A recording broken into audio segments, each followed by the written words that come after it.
Bat, bi, hiru, 100, milaka kamerak gure arrastuari jarraitzen diote egunero. Kamera 5 kopurua da, 2280 da. 24 orduz zelatan ditugu, ez dago iesbiderik. Pertsona batek, une batez, segundo batez ere ezin dio ies egin bideokameraren begi lotxagabeari. Nahi gabe ere, kameren objektiboek gure intimitatea bortxatu dezakete. Todas las mañanas me levanto con esas 3 cámaras que me están acogotando la vida. Beldurraren gizartean bideozaintza edatuz doa. Eta galdera bat sortzen zaigu. Zer dugun nahiago? Intimitate eskubidea ala segurtasuna? Galdera horren atzetik iruzur txiki bat dago, zergatik aukeratu behar dut. Biak nahi dut nik. 21. mendeko erronka berria. Kontrola eta askatasuna aurrez aurre. Tartean guri begira, 1000 begi.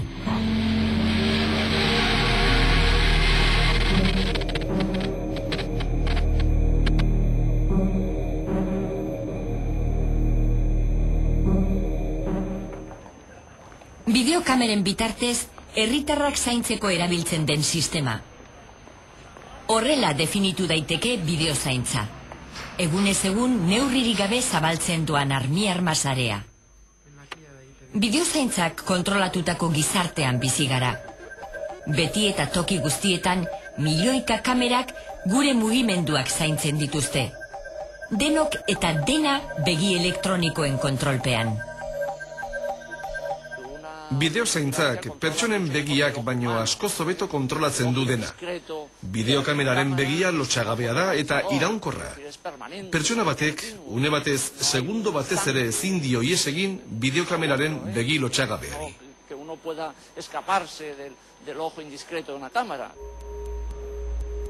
Kamerak zelatan mundu osoko mugimenduak behatzen.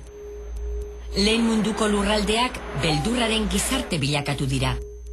New Yorkeko irailaren 11ko atentatuek eta munduan gertatutako beste hainbat ekintza terroristak herritarren beldurra areagotu dute. Orain inoiz baino seguruagoa da mundua. Baina paradogikoki gizartearen barruan mezu hori heldu da. Segurtasunaren faltarena. Mundu globalizatu honetan, gobernuek geroz eta diru gehiago zuzentzen dute herritarren segurtasuna bermatzera.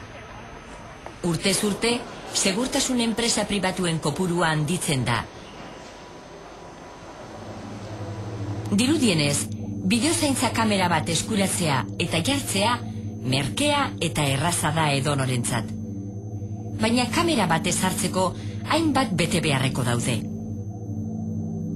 Lehenik eta behin, segurtasun enpresek jarri behar dituzte, eta izena eman behar da datuen babeserako agentziaren erregistroan.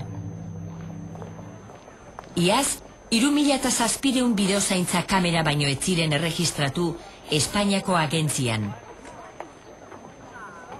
Datuak babesteko Euskal Bulegoaren arabera berriz, beste 2000 kamera berri ezarri ziren Euskal Autonomia Erkidegoan.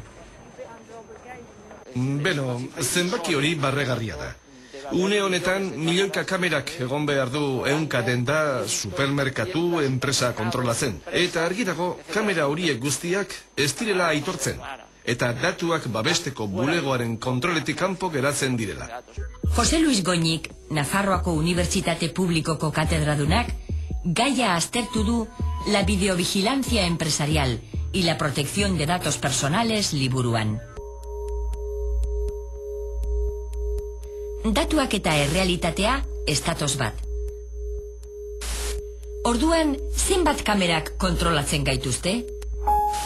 Erreportaje honetarako Euskal Herriko kamera kopuru zehatza jakin nahi izan dugu, eta Roman Intxaurtieta datuak babesteko Euskal Bulegoko abokatuari egin diogu galdera.